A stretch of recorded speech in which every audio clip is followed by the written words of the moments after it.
last but one.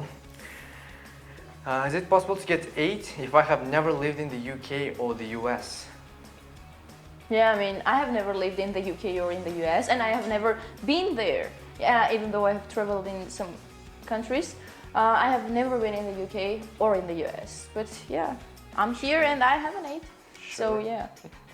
If I can, why can't? Yeah, why can't you?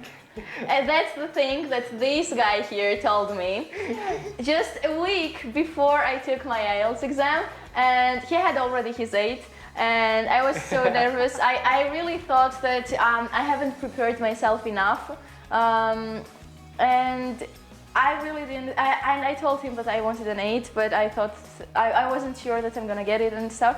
And he said that, well, you know, if I could get an 8, why can't you? And I think that was a really, really good motivation.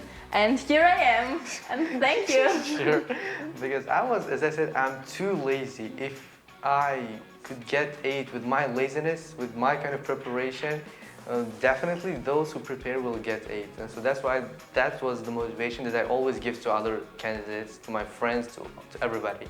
Like, the life example, like me, like studying English, IELTS, and getting 8, it's completely different things. So that's why. And coming to the question, I can say more that I have never been to any countries that speak English as their like main language. Yeah, I've been some Tajikistan or others, but there's not English as if it was here. And I can say, like, I got 8, and it doesn't really matter if you live in the US, UK, or any other foreign countries. And it's all about yourself, about your preparations. Yeah, I mean, IELTS is a test, I guess, mostly designed for foreigners, so they can use their skills to travel to those countries and live there. And I know people that have gotten an actual 8. Shout out to Saidek. So, yeah, just work hard, do your best, and so it's possible. You don't have to live in the US or the UK. Same. We're going to return this question. Okay, wait. Return to the previous question. Wait. Oh, okay, so this is an interesting question. So, when is it better to start getting ready for IELTS? Well, as for me, I needed 4 months. Like, I came to the King's Academy, I studied 4 months, and then I went straight to the IELTS. Yeah.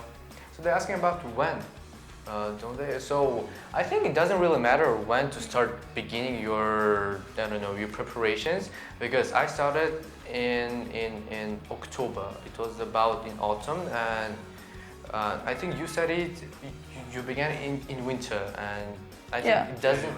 In January, like, it doesn't really matter when to start, in summer or in the, in the winter.